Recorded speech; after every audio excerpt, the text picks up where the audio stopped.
안녕하세요. 전도서 강의 29번째 시간입니다. 오늘 본문은 전도서 11장 9절에서 12절 8절까지의 말씀이고요. 주제는 청년이 되겠습니다.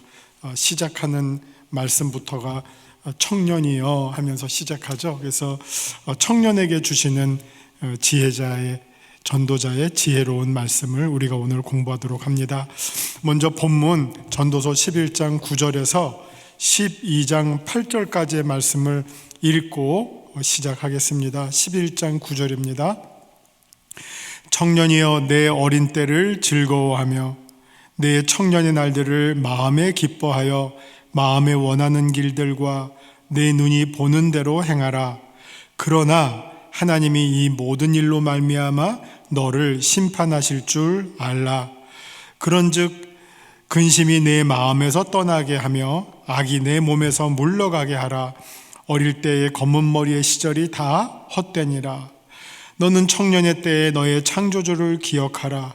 곧 곤고한 날이 이르기 전에 나는 아무 낙이 없다고 할 해들이 가깝기 전에 해와 빛과 달과 별들이 어둡기 전에 비 뒤에 구름이 다시 일어나기 전에 그리하라. 그런 날에는 집을 지키는 자들이 떨 것이며 힘 있는 자들이 구부러질 것이며 맷돌질하는 자들이 적음으로 그칠 것이며 창들로 내다보는 자가 어두워질 것이며 길거리 문들이 닫혀질 것이며 맷돌 소리가 적어질 것이며 새 소리로 말미암아 일어날 것이며 음악하는 여자들은 다 쇠하여질 것이며 또한 그런 자들은 높은 곳을 두려워할 것이며 길에서는 놀랄 것이며 살구나무가 꽃이 필 것이며 메뚜기도 짐이 될 것이며 정욕이 그치리니 이는 사람이 자기의 영원한 집으로 돌아가고 조문객들이 거리로 왕래하게 됨이니라. 은줄이 풀리고 금그릇이 깨지고 항아리가 샘 곁에서 깨지고 바퀴가 우물 위에서 깨지고 흙은 여전히 땅으로 돌아가고 영은 그것을 주신 하나님께로 돌아가기 전에 기억하라. 전도자가 이르되 헛되고 헛되도다. 모든 것이 헛되도다. 아멘. 네, 11장 9절부터 청년에게 주시는 말씀이 시작합니다. 그래서 청년이여 하면서 시작합니다. 그 다음에 내 어린 때를 즐거워하며 내 청년의 날들을 마음에 기뻐하여 마음에 원하는 길들과 내 눈이 보는 대로 행하라.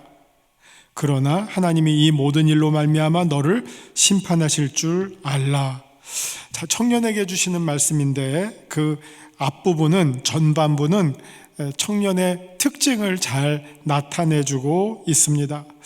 먼저 이 청년이라고 부르고 있는데요. 청년은 도대체 어느 연령대를 가리킬까요? 그래서 저는 이 본문을 읽으면서 소위 지금 유엔에서 정하는 청년의 나이가 14세로부터 15세로부터 24세까지가 청년이라고 하고요. 최근에는 35세까지도 청년이라고 합니다. 그런데 좀 극단적인 경우에는 요새 우리가 고령화 사회가 되고 있잖아요.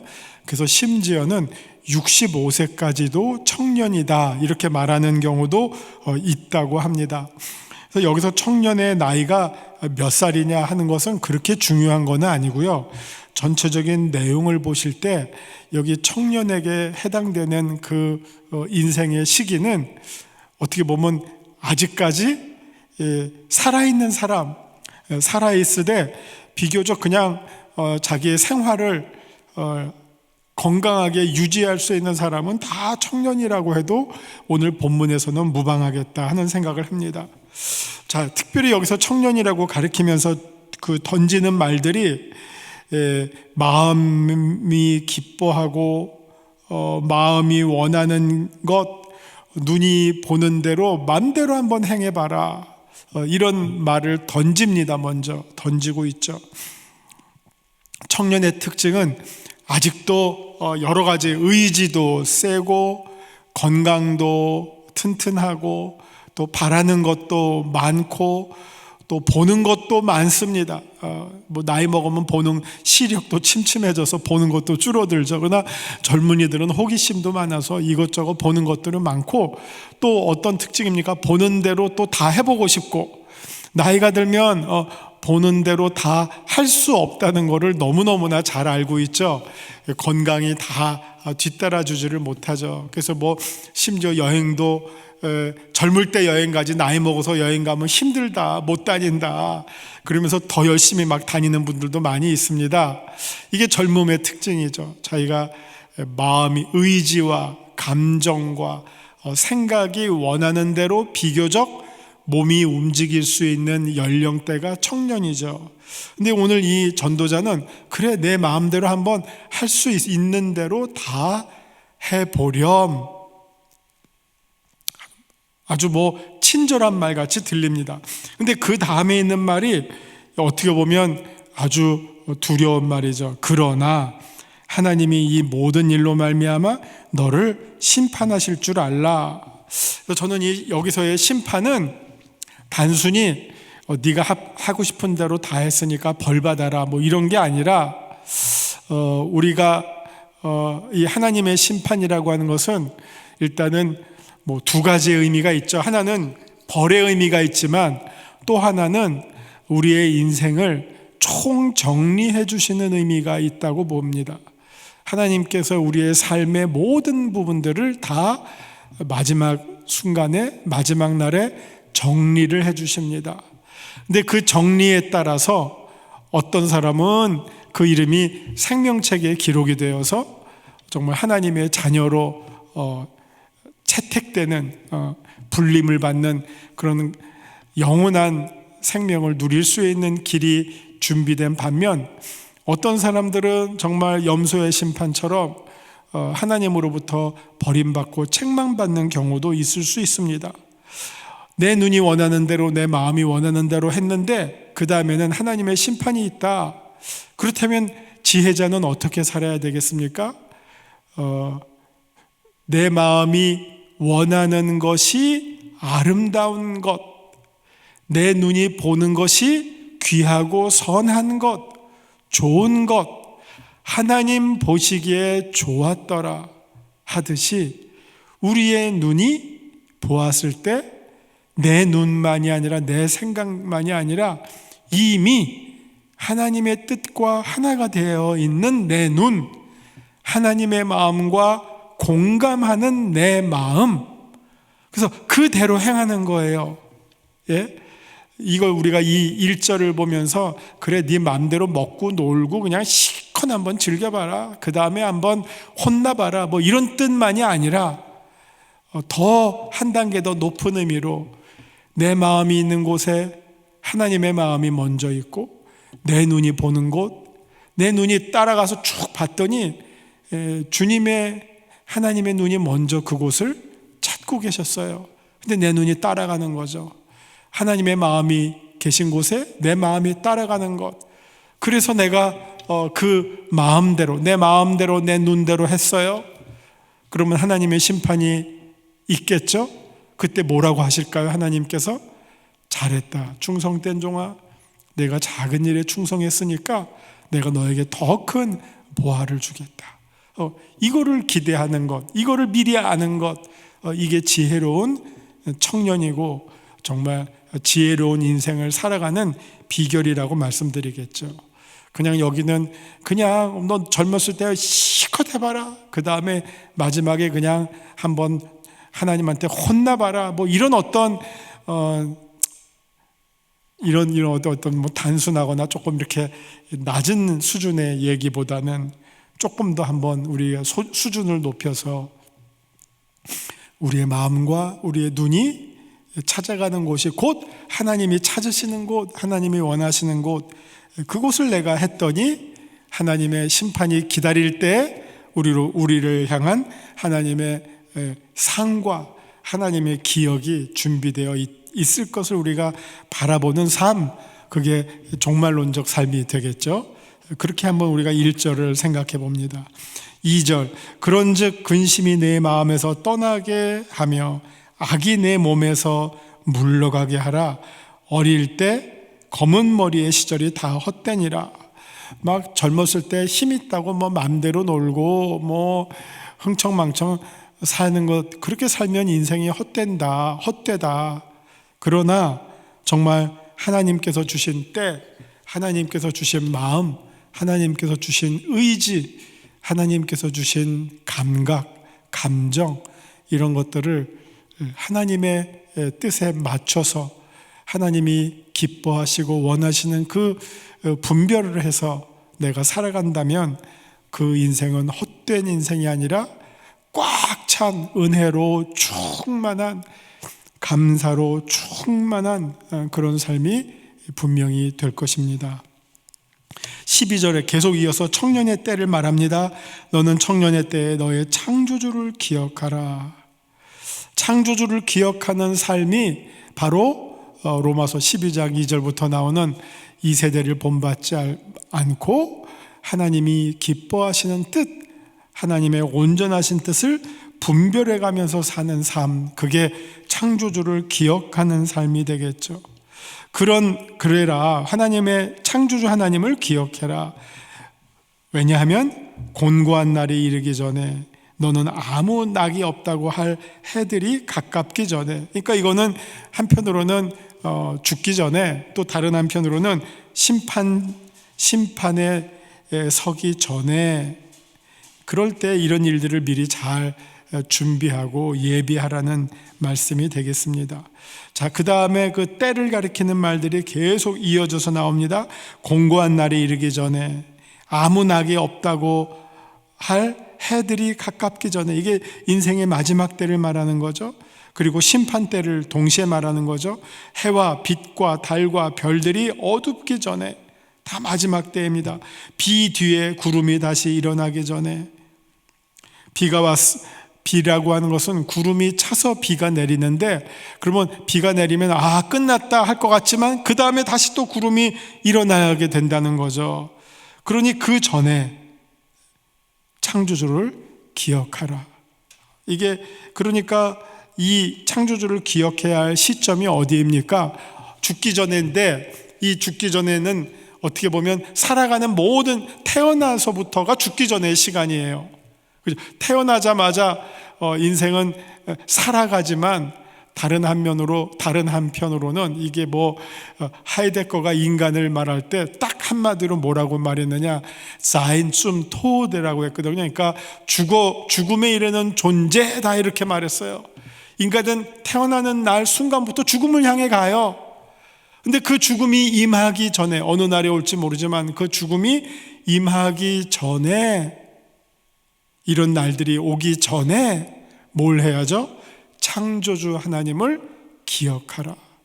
그게 청년 때 해야 할 일이지만, 그러다 모든 인간들을 향해서 죽기 전에, 그리고 그 시간이 빠르면 빠를수록 그 인생은 헛된 인생이 아니라 꽉 찬 인생이 된다, 의미가 충만한 인생이 된다 하는 것을 가르쳐주고 있는 말씀입니다.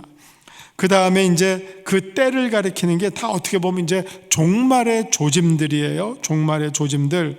한번 예를 들어 보시면 이제 예를 들어 보면 3절부터, 그런 날에는, 그 종말의 날에는, 이거는 개인의 종말뿐만 아니라 이거는 어떻게 보면 역사의 심판까지도 함께 포괄적으로 다루고 있는 말씀들인데, 이렇게 말하고 있죠. 그런 날에는 어떤 일이 일어나느냐, 집을 지키는 자들이 떤다.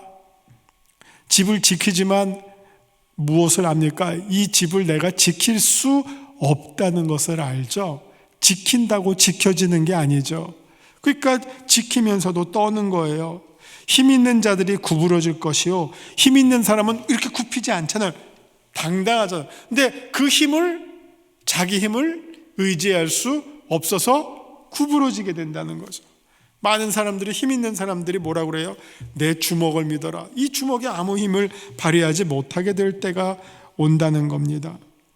맷돌질하는 자들이 적음으로 그칠 것이며, 참 이게 이제 이런 표현들이 사실은 계시록에도 많이 나오는데, 맷돌질하는 자들이 적다. 이 맷돌질은 뭡니까?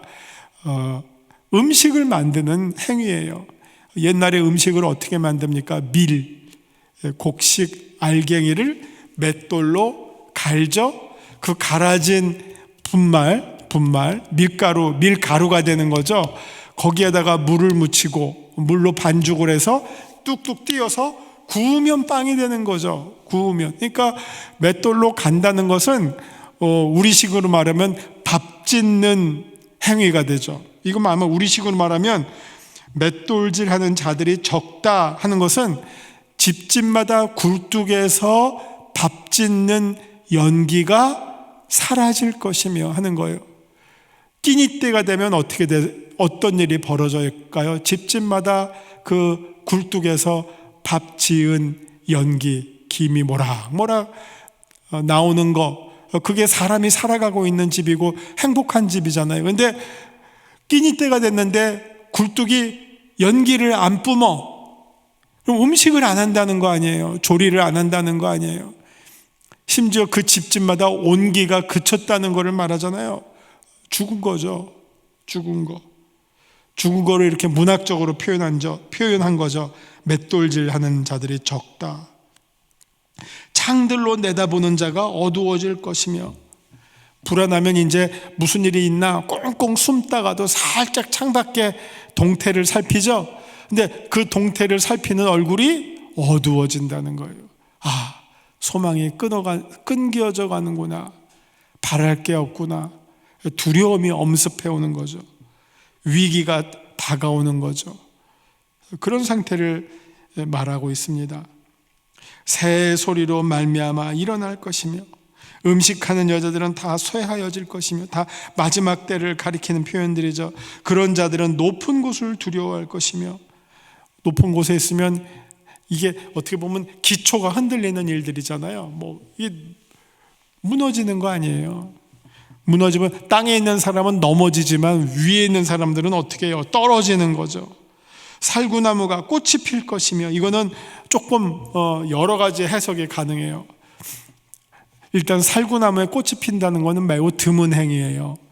그러니까 평범하지 않은 일들이 일어나는데, 근데 거기에 살구나무에 꽃이 핀다고. 근데 살구꽃은 흰색이에요. 흰색. 빨갛고 동백꽃 같은 그런 색깔이 아니래요. 흰색이에요. 그러니까 살구나무에서 꽃이 피었는데 그게 흰색이라고 하는 것은 어떻게 보면 노년을 가리키는 색이에요. 노년. 살구나무가 꽃이 핀다. 이거는 피어봤자 오래 못 버티는 그런 꽃, 그런 색깔을 상징하고, 메뚜기도 짐이 될 것이다. 여러분, 곤충 메뚜기가 얼마나 가벼워요. 근데 그 메뚜기마저도 무거운 짐이 될 정도로 그렇게 기력이 다 쇠해졌다. 마지막에는 숨 쉬는 것조차도 힘들잖아요. 눈을 뜨는 것도 어렵죠. 눈 뜨는 것조차. 입술을 벌려서 말 한마디 하는 것도 어렵죠. 여러분, 죽음을 앞둔 분들이 마지막 말을 할 때 또박또박 말합니까? 다 발음도 뭉개지고 입도 안 열리고 정말 초집중을 해야지 겨우 알아들을 수 있을 정도로, 심지어 그 말할 수 있는 것조차도 점점 사라져가고 상실되어 가는 게 인생의 마지막 시간들이죠. 다 이런 것들, 그 다음에 정욕이 그치리니, 인간에 있는 모든 어떤 본능적 욕망이 다 사라지고 멈추게 된다. 이는 사람이 자기의 영원한 집으로 돌아가고 조문객들이 거리로 왕래하게 됨이니라. 이게 죽음의 시간을 이렇게 표현하고 있죠. 영원한 집으로 돌아갈 시간, 그리고 조문객들이 거리에 왕래하게 될 것이다. 거리에 사실은 이게 대비적으로 말하면 어린애들이 막 깔깔거리고 시끌시끌하면서 막 여기 몰려다니고 저기 몰려다니고 놀아요. 그러면 그 동네는 살아갈 동네죠. 다음 세대로 이어지는 동네죠. 근데 애들은 다 씨가 마르고, 그 길거리를 왕복하는 사람들은 오직 조문객들만 거리를 왕복 왔다 갔다 하고 있다. 죽은 도시가 된다는 거죠. 그 다음에 또 보세요. 은줄이 풀리고, 이게 무슨 그냥 노끈은 풀리겠죠. 심지어 밧줄도 어느 순간에는 풀리겠죠. 그러나 은은 이거 쇠 아니에요. 쇠가 풀린다? 이거는 정말 망조가 될 일이고, 정말 끝을 말하는 표현들이고, 금그릇이 깨져요. 이게 사실은 깨지지 않을 그릇이 깨질 정도다 이러면 이건 정말 끝이고, 항아리가 샘 곁에서 깨지고, 그 항아리는 샘에서 물을 담고 길어서 실어가야 할 그릇인데 그게 깨져요. 이게 좀 다 마지막 징조들. 바퀴가 우물 위에서 깨지고, 역시 바퀴도 굴러가야 되는데 우물에서 물을 실어서 집 있는 데까지 날라야 되는데 그 바퀴가 깨져서 날을 수가 없고 그런 상황입니다. 자, 그래서 흙은 여전히 땅으로 돌아가고, 이게 흙에서 났으니 흙으로 돌아가라. 이게 우리 장례 때 쓰는 말이잖아요. 하나님께서 타락한 다음에 인간에게 죽음을 말할 때 쓰신 말이잖아요. 흙은 흙으로 땅으로 돌아가고, 영은 그것을 주신 하나님께로 돌아가기 전에 창조주 하나님을 기억하라. 여기서 이 영은 생명이에요. 하나님께서 인간을 창조하신 다음에 코에 생기를 불어 넣어 주셨잖아요. 그래서 그 생기가 그것을 주신 하나님께로 다시 돌아가면 그때가 죽음의 시간이거든요. 근데 그 죽음의 시간이 임하기 전에 우리는 기억을 해야 돼요. 무엇을요? 누구를요? 창조주 하나님. 그 창조주 하나님이 우리에게 생명을 주시고 그 손을 펼치사 우리의 생사화복을 다 주관하시고 마지막에는 흰 보좌 위에 앉으셔서 우리에게 마지막 심판을 집행하시는 그 하나님이 우리를 기다리고 계시는데, 그 기다림이 우리를 맞이해 주신다는 말로 바뀔 수 있도록 청년의 때에 우리 창조주 하나님, 우리 아버지를 기억하는 것, 이것이 지혜로운 인생을 살아가는 가장 중요한 비결이라고 말씀드릴 수 있겠습니다. 자, 마지막 절에 이게 어떻게 보면 이제 숨이 쌍관과 같은 것이죠. 전도자가 이르되 헛되고 헛되도다. 모든 것이 헛되도다. 제가 전에 말씀드린 것처럼 히브리어에는 최상급이 없어요. 가장 이런 게 없어요. 최고로 이런 게 없어요. 그렇기 때문에 최고의 것, 가장 강조하고 싶은 최상급을 표현할 때는 반복해서 표현한다 그랬어요. 전도자가 이르되 창조주 하나님을 기억하지 않는 인생, 창조주 하나님을 모르고 살아가는 인생, 그 인생은 가장 헛되고 헛된 인생이다 하는 것을 지혜자가, 전도자가 오늘 우리에게 지혜로 가르쳐 주시는 그런 소중한 말씀이라고 할 수 있겠습니다. 자, 이제 말씀 산책 읽으면서 다시 한번 정리해 드리도록 하겠습니다. 12장 1절, 전도자는 청년을 대상으로 지혜의 말을 전합니다. 청년이라 하면 유엔에서 정한 연령으로는 15세에서 24세까지라고 하는데 국가정책에 따라서는 35세까지도 말합니다. 최근에는 고령화 사회를 맞이해서 심지어 65세까지도 청년이라고 하는 경우가 있다고 합니다. 경로카드 받기 전까지는 다 청년이라고 생각하시면 되겠습니다. 비록 본문에서는 청년을 말하지만 독자는 일반인 모두를 가리킨다고 읽어도 무방하겠습니다. 그렇게 볼 때 여기서 청년은 인생을 살아가는 모든 사람들, 즉 죽기 전까지 생존해 있는 모든 사람들이 꼭 읽어야 할 지혜는 창조주 하나님을 기억하는 일입니다. 성경에는 생각하라는 단어는 없지만 거기에 해당되는 히브리어 단어는 기억하라입니다. 기억하라라고 하는 말은 곧 생각하라라는 말입니다. 인간의 인지 활동에서 기억이 가장 핵심적인 사고이기 때문입니다. 내가 만약 내 이름도 기억을 못해요, 내 주소도 기억 못해요, 내 과거도 기억 못해요, 내 식구도 기억 못해요, 그러면 그게 난가요? 이게 가장 근본적인 질문이죠. 그래서 나를 나로 만드는 것은 어떻게 보면 나에 대한 기억이다라고 말할 수 있을 것입니다. 누구누구의 자녀로 태어난 나, 누구누구의 형제자매인 나, 가족을 생각하고 이웃을 생각하고 또 자기가 속한 여러 공동체들을 생각하고 그 안에서의 나를 생각하는 것, 그것을 기억하는 것, 이게 인간의 가장 기본적인 정체성이라고 말할 수 있겠습니다. 그래서 그 기억을 상실하는 것이 어떻게 보면 가장 치명적인 비극이다라고 말할 수 있겠습니다. 우리가 특별히 그 가운데 기억해야 할 게 창조주 하나님을 기억하라 하는 것입니다. 자, 3절과 4절은 그런 인생의 사실을 모르고 살아가던 자가 맞이하게 될 최종적 순간이 얼마나 두려움과 위기로 찾아오게 될 것인지를 알려줍니다.